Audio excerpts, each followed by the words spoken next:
இதுக்கு மகளிருக்கு உண்டான தினம். நான் அதனால தான் முதல்லயே சொன்னேன். அவர் நோன்பு திறக்குங்கிறதுல அரசியல் இல்ல. அது ரெகுலரா பண்றது. ஆனா இதுல ஒரு அரசியல் சாடை இருக்கா? இருக்குன்னு தான் நான் சொல்றேன். நான் அதுல இல்லன்னு மறுக்கல. ஏன்னா இன்னைக்கு எல்லா கட்சியும் திமுகவ தவிர, அவங்க கூட்டணி கட்சியில இருக்கிறவைங்க தவிர, மீதி எல்லா எதிர்க்கட்சிகளும் இத தான் பிரதான குற்றச்சாட்டா வச்சுட்டு இருக்காங்க. இன்னைக்கு என்ன மாரி சமூகத்துல நடந்துகிட்டு இருக்கு? இன்னைக்கு அண்ணா பல்கலைக்கழக மாணவிக்கு நடந்தது என்ன ஆச்சு? அண்ணா நகரினுடைய சிறுமிக்கு நடந்தது என்ன ஆச்சு? அப்போ ஒவ்வொரு இடத்துலயும் இன்னைக்கு ஒரு கள்ளச்சாராயம் நடக்கிற இடத்துல என்ன பிரச்சனை வருது? அப்ப இவ்வளோலாம் பிரச்சனைகள் இருக்கும்போது, ஒரு அரசியல் தலைவரா இருக்கிறவரு இந்த இடத்துல ஒரு மகளிருக்கு உண்டான வாழ்த்து சொல்லும்போது, அதுல அரசியல் கலக்குறாருன்னு தான் நான் சொல்றேன். அத நான் மறுக்கல. அதுல அரசியலும் கலக்குறாரு. நம்மளும் சேர்ந்து தான் இந்த ஆட்சிய கொண்டு வந்தோம்.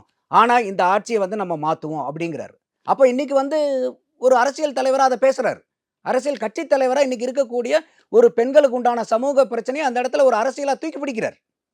அதுல நான் மாற்று கருத்தே இல்ல. ஏன்னா அவங்க அரசியல்ங்கிறது என்ன? ஒரு அரசு மக்களுக்காக இயங்குற விதம் தான் அரசியல்.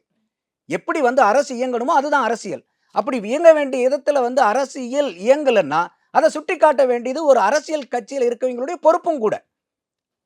அப்படிதான் நம்ம பார்க்கணும். அந்த வகையில பார்க்கும்போது இது 2யும் நம்ம வேறுபடுத்தி பார்க்க வேண்டிய ஒரு சூழ்நிலையில தான் இருக்கோம் நம்ம.